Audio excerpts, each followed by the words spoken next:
Hola, mi nombre es Luis de Cámara Juan Pablo y voy a hacer la presentación de mi karaoke. Soy del grupo 2 de Lenguajes Formales y Autómatas de la Facultad de Ingeniería de la UNAM. Entonces, el problema es diseñar una máquina de Turing que cuente el número de veces que un símbolo sustituye a otro en una codificación de máquina de Turing. Esta cuenta se puede hacer con unos, donde un 1 representaría una sustitución, dos unos representaría dos sustituciones, tres unos representaría tres sustituciones, etc. Entonces, primero entendamos a la máquina de Turing. Una máquina de Turing está definida por una tupla que está compuesta por un conjunto de estados finitos, un alfabeto de símbolos terminales, un alfabeto de cinta, tal que el alfabeto de símbolos terminales es un subconjunto de este alfabeto de cinta. Existe solo un estado inicial. También es importante notar que hay un símbolo especial y este símbolo es el espacio en blanco. Hay un conjunto de estados finales. Solo puede haber un estado inicial, pero puede haber varios estados finales. Y bueno, va a haber una función de transferencia que nos va a decir cómo se comporta la máquina.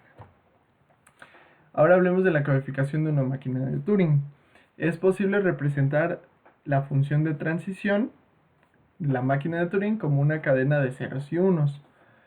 Primero se tiene que asignar un entero a cada elemento de la máquina de Turing. Por su definición sabemos que hay tres elementos muy importantes: sus estados, sus símbolos y la dirección a la que se puede mover la cinta.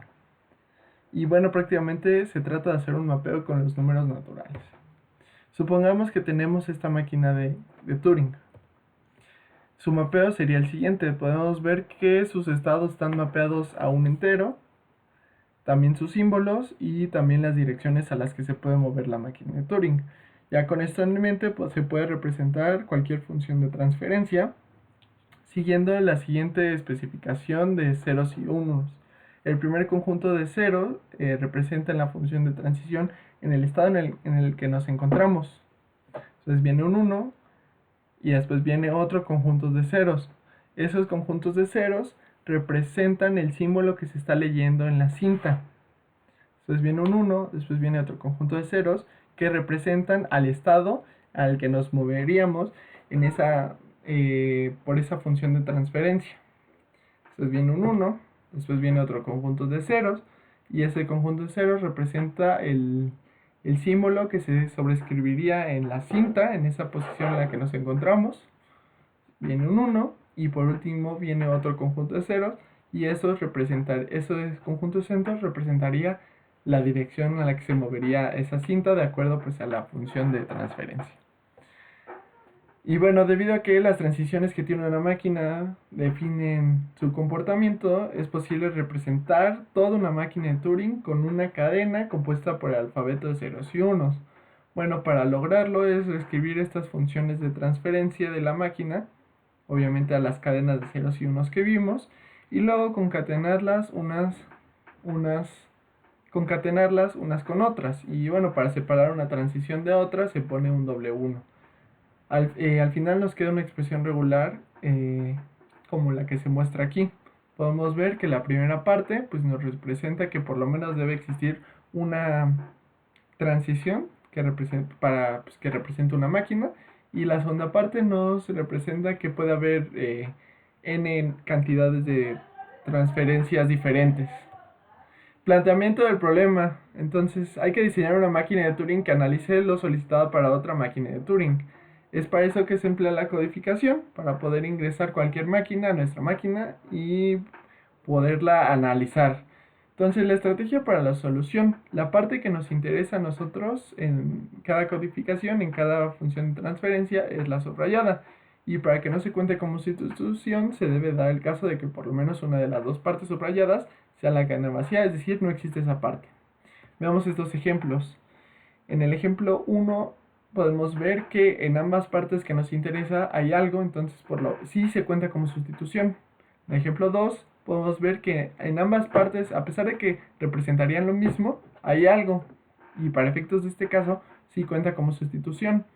En el caso 3 podemos ver que en la parte que nos interesa, la primera parte por lo menos que nos interesa, no hay nada, a pesar de que en la segunda parte que nos interesa sí hay algo, pero, pero debido a que no hay nada en la primera parte, pues no cuenta como sustitución. En el cuarto ejemplo, en la primera parte sí hay algo, y en la segunda parte no hay nada, entonces bueno, no cuenta como sustitución. Y en el quinto ejemplo, en ninguna de las partes interesadas hay algo y pues obviamente no contaría como sustitución. Entonces, la implementación de la máquina es la siguiente. Vamos a establecer una marca al final de la cadena de entrada que nos representa el contador. Recordemos que el contador lo vamos a representar con unos y su multiplicidad nos dirá qué número representa dicho contador. La marca puede ser cualquier símbolo, en este caso se escogió el símbolo de peso y en la imagen podemos ver que ese contador representa un 4. Entonces, los pasos que hace la máquina. Recorre toda la cadena para verificar que cumpla con la estructura que nos interesa.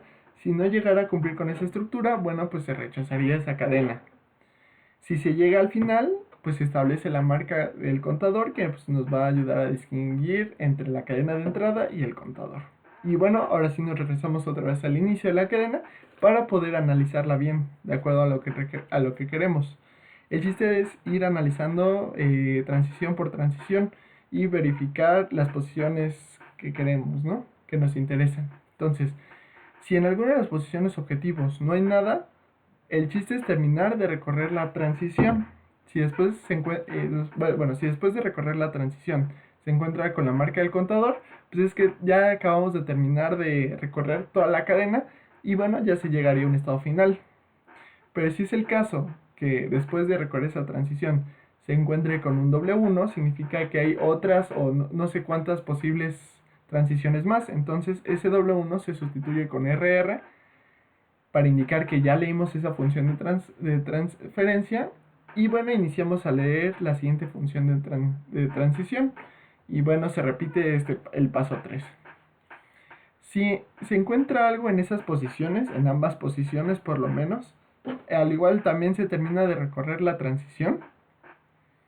Y bueno, si después hay un W1, pues tenemos que volver a indicar que ya la leímos y para eso se utilice la RR.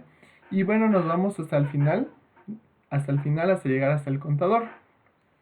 Al llegar al contador, pues agregamos un 1 al final de porque pues no sabemos cuánto lleva ese contador. Y después se recorre toda la cadena de regreso hasta encontrar la doble RR que nos dice hasta dónde nos quedamos. Y bueno, y esto significa que estamos a punto de leer una nueva transición y pues ya se repite el paso 3. Y por último está el caso que si después de esta marca, si después de leer esa transición ya encontramos la marca del contador, pues el chiste solo es agregar uno al final de y bueno, ya la máquina llegaría al final. Aquí podemos ver cómo sería la máquina. Es un poco larga, por eso se intentó describir. Y bueno, sería todo. Yo tengo afortunadamente la máquina, entonces vamos a probarlo.